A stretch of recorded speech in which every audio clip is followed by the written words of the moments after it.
mu mel ni Aliou Sow dañuy tàmbale ak Walf Quotidien bu baax bi donc mu mel ni jamono ji yëpp ñu ngi wax que Macky Sall le président Sall dafa nekk ci ab tournée économique bu nga xam ne mu ngi koy def ci gox-goxaan yi nga xam ne dafa nekk au Sénégal donc Walf Quotidien di kat ci loolu di xam ne ni que jamono ji ma ngay waajal benn tournée économique fu fee ci Casamance mu nekk nag benn zone bu nga xam ne c'est miné donc Macky Sall en danger wala Macky Sall en terrain miné donc mu mel ni loolee la Walf Quotidien def ci xëtam gu njëkk. kii complice la léegi quoi. xam nga loolu. xool joxuma sax temps pour mu nuyoo. soo man léegi dañu may tax tafe nii. yow wéyalal rek. mais c'est pas grave maamu gërëm naa la sant naa la dégg nga le grand Cheikh Diagne Gomis moi j'ai envie de le dire parce que loolu neexul Charles. mais il faut reconnaître que c'est lui l'homme le plus expérimenté en matière de sport dans ce pays là. notamment en football. waaw xëy na nag sang bi Sall war na di ko bàyyi xel lu bare moom ak monsieur Mactar Ba. peut-être que dina mën a résoudre problème yu bari par anticipation. voilà donc j'avais envie de le dire et j'avais envie de dire à Mamou Diaby Gassama aussi que je l'aimais beaucoup que c'est une femme formidable. femme bu set la femme bu am kii la loolu nu mu tudd. dafa sell waaw. bravo Mamou. yal na la yàlla sàmm. évidemment. ay ku xamoon Mamou. macha allah. Mamou ku baax la. kër yow loo xamoon Mamou. Aliou dama ci actualité bi. Mamou bii. ak maa xam Mamou. Khadija dafa changé dégg nga. waaw yéen ñaar ñi moom ñëpp da ngeen changé mais seen affaire topp leen Charles rek. da ngaa changé kon. non loolu wax na dëgg de. Khadija man Khadija dama ko woo xool ko woo lii doon. maa yëngee ni mooy toj poil bi dama ko woo faalewu ma. loolu dëgg. gars yi dañ koy xëccoo de moom dafa xew woo ko jëluma. dafa xew nag. mu toog ba xolam sedd soog maa jël. mu soog laa jël. billah.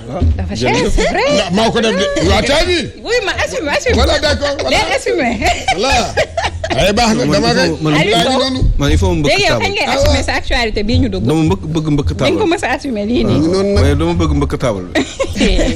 léegi dama koy woo du ma jël. non Charles moo may énervé. boo paree rek ñu dem. Charles day sos ko ne dama tardé. bàyyi ko. am naa envie liggéey sax mais Charles mooy soskat. waaw ndax Charles xam na ni man tardé wu. adduna bi yëpp mu taxaw ngeen taxaw ne dama tardé tey alors que man baax na jërëjëf yal na yàlla fay doxal bu la neexee. soo leen paree rek ñu dem. quand vous voulez ma dem Aïcha donc mu mel ni tournée économique bi lañ doon wax léegi en Casamance Macky en terrain miné loolee la Walf Quotidien def ci xatam gu njëkk. waaw c'est vrai que Macky Sall dafa prévoir dem bon évidemment comme nu mu koy defee fan yii yëpp dem na fii dans le nord. et puis dem fii côté Kaffrine ak yi demee noonu. bassin arachidien wala Ndoukoumane.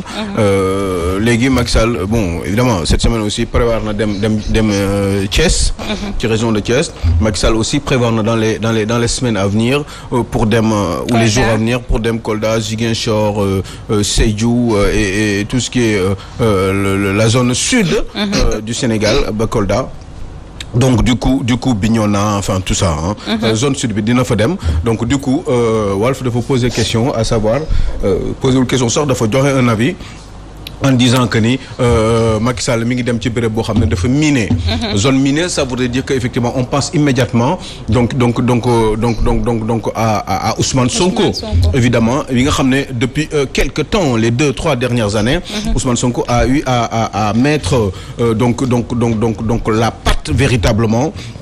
l'enfoncer surtout donc au niveau de cette zone-là parce que tout simplement il a sans doute fait une bonne politique en tout cas en sa faveur et puis surtout autre chose li ko jote bi muy am ak nguur gi ça fait que effectivement les Sénégalais en général et surtout les gens du Sud en particulier dañuy bàyyi xel ni donc Ousmane Sonko c'est parce que c'est un adversaire coriace et que l'État du Sénégal di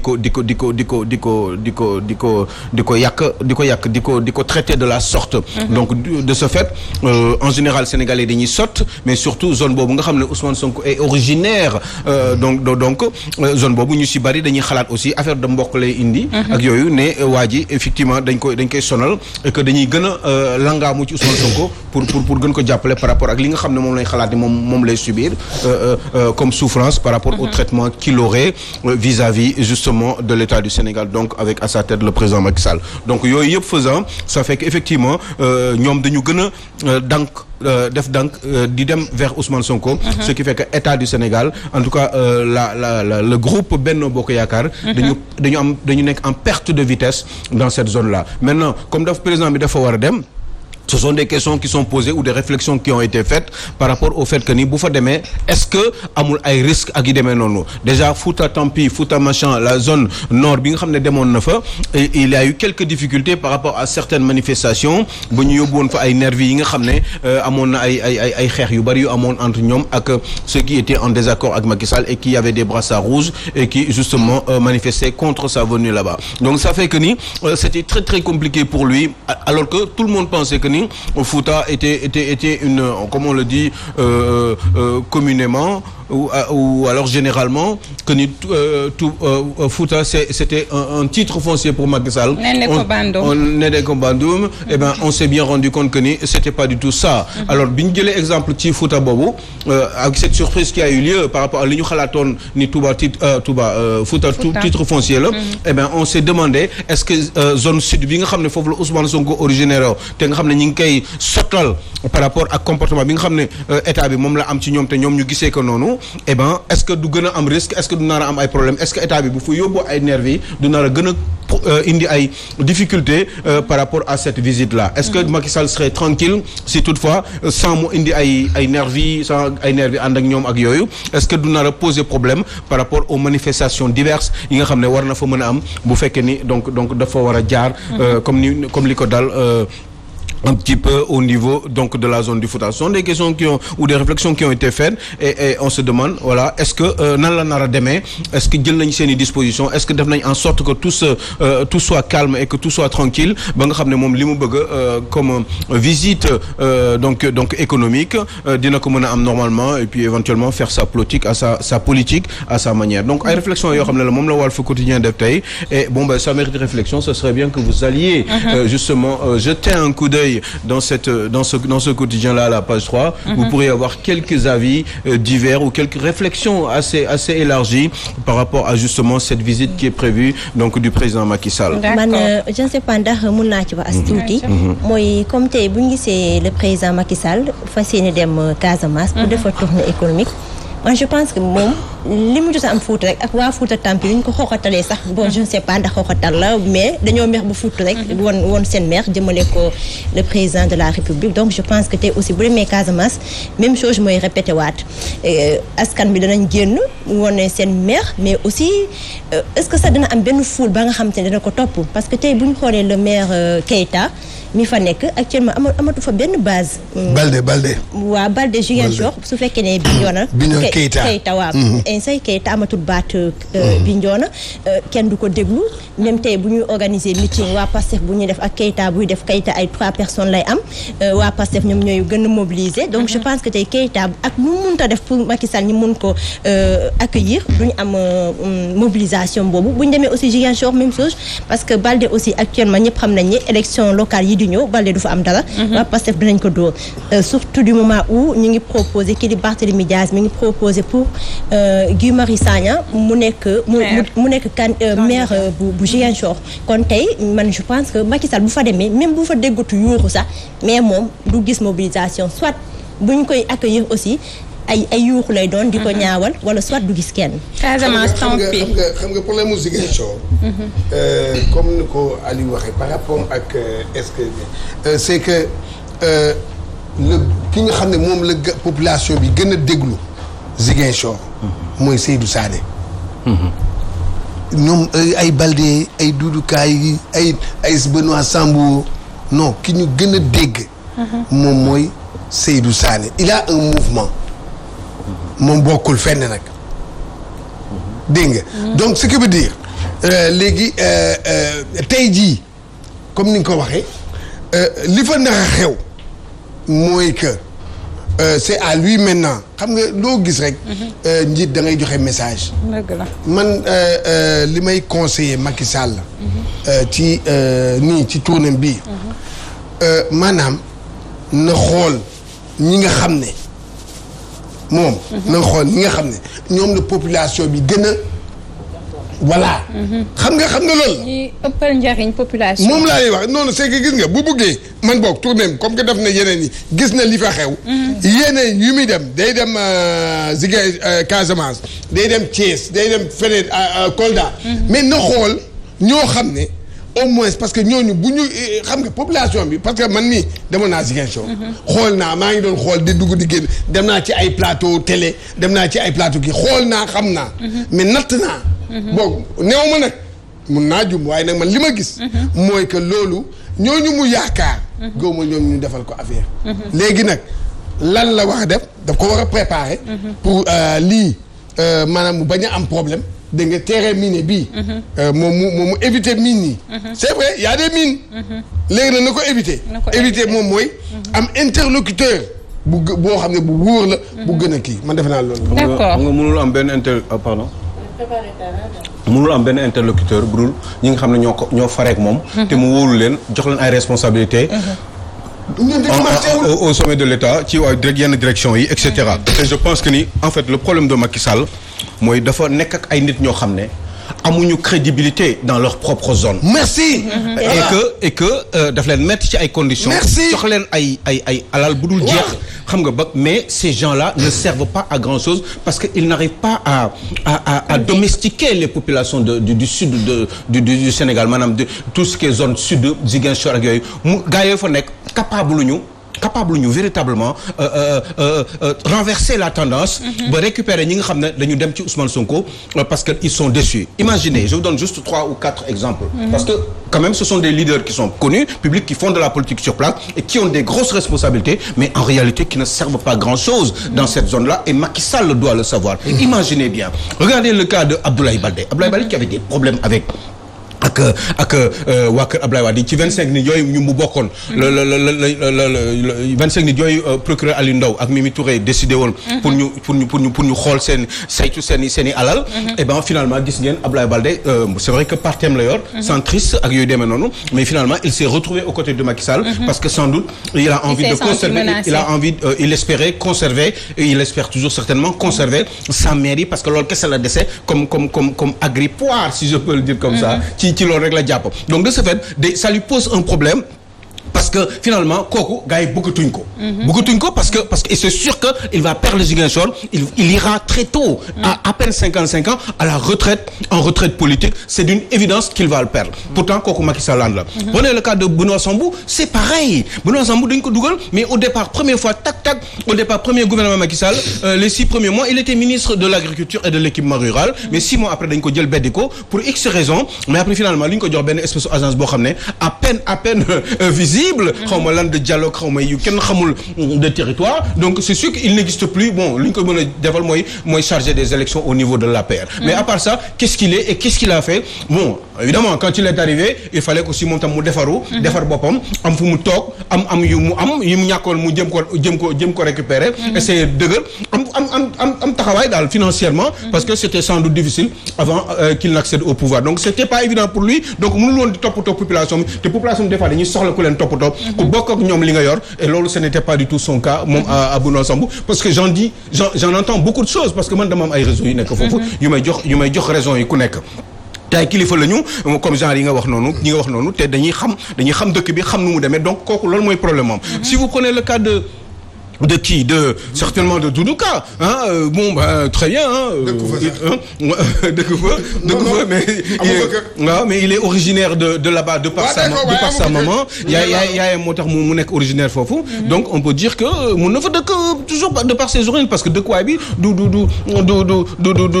nga doon lébu mais am na koo xam ne du lébu mais moo la njëkk ci béréb bi gën la fa yàgg donc ça ne veut absolument pas dire grand-chose mais je crois que moom tamit son problème c'est que déjà il est peut-être né en Casamance il a grandi mais après il a vécu à Dakar après il est parti en France donc c'est un garçon boo xam ne il a eu quand même la chance avec certainement certaines compétences qui lui ont permis justement d'accéder à certaines fonctions mais ci wàllum politique est-ce que lui véritablement moom c'est un grand politique moi je crois qu'il n'est pas grand politique il n'est pas bon politiquement il n'a pas cette cette capacité mooy li may wax rek capacité de domestication du citoyen en l'occurrence parce que xam nga lu tax parce que il faut nga boo nekkee pour nga nekk un grand homme politique il faut que nga mën a nga am capacité ngay attirer population ngay wax ak ñoom ñuy dëgg ñu sentir ne yow si ñoom nga bokk xam nga espèce osmose boobu xam ne moom mooy am entre yow ak population bi loolu moom Doudou Ka amu ko ba après bon bah c'est vrai que il parle pas très bien il n'a pas cette capacité cette facilité dans la communication donc ça lui est très difficile peut-être il doit être quelqu'un de très bon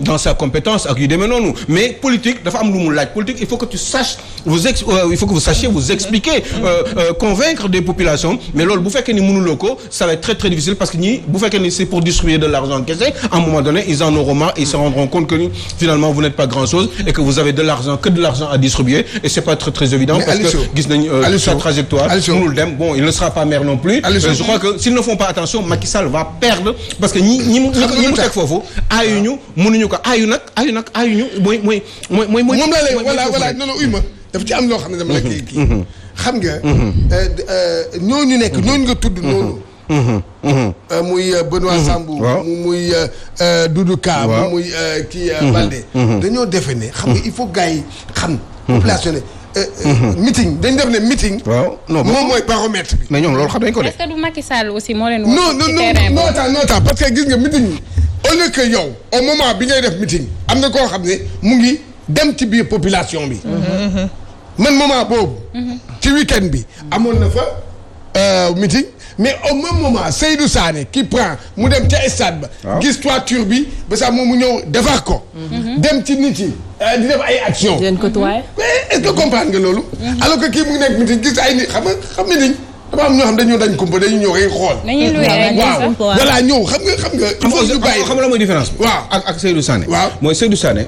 c'est un monsieur boo xam ne il n'est pas là pour chercher à montrer à prouver quoi que ce soit. waaw il est là au service des populations. waaw mais ñooñee ngay wax noonu ces gens là. ñi nga xam ne dañu nekk ak Macky Sall xam nga ñoom bu ñuy def ay meeting lu tax ñu koy def c'est pour que après ful boobu. waaw ñu jéem ko wan Macky Sall. mais loolu c'est du dara.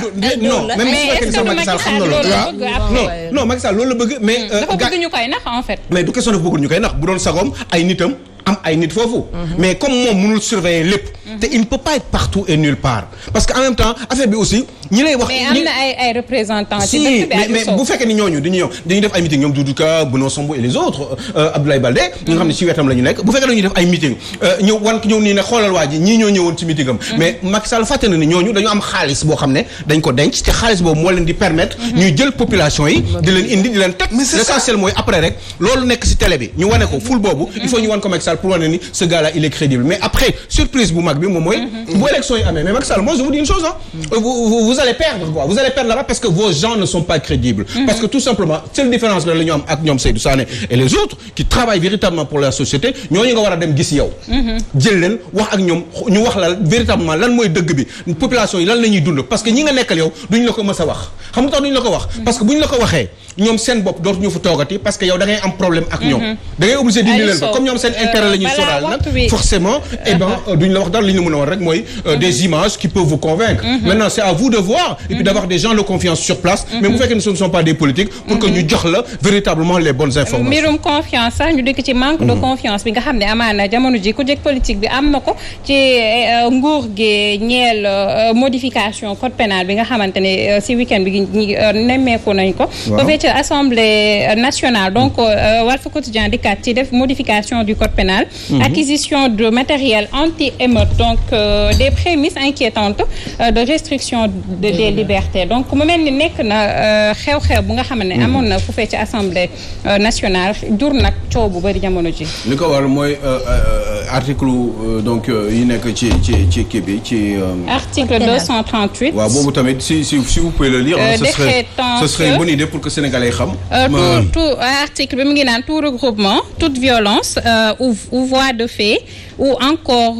toute dégradation de biens appartenant à l'État ou intéressant la chose publique serait désormais potentiellement constitutif soit du crime d'association de malfaiteurs soit du crime de terrorisme est redouté par l'opposition donc mu nekk loi boobee mais mu nekk benn loi bu nga xamante ni jamono ji c'est redouté par l'opposition qui estime que jamono ji Macky Sall daf koo teg rek pour xoqatal opposition bi waaye it gën a tënk askan bi ngir ñu gën a mën a bañ a wane seen maanaam bu ñuy manifester ci olof bu ñuy manifester dégg nga ku fi tot ku yàq lépp ku yàq dégg nga dañ koy coach ñu wax ko ci gàttal li amoon mars waaw bu fekkoon loi bi mi ngi en voilà ñoom ñëpp wala li fi amoon en 2011 voilà terroriste lañ leen di 23 juin non mun na nekk déedéet na leer mun na nekk terroriste mun nañ ko considérer comme terroriste wala malfaiteur wala association de malfaiteurs franchement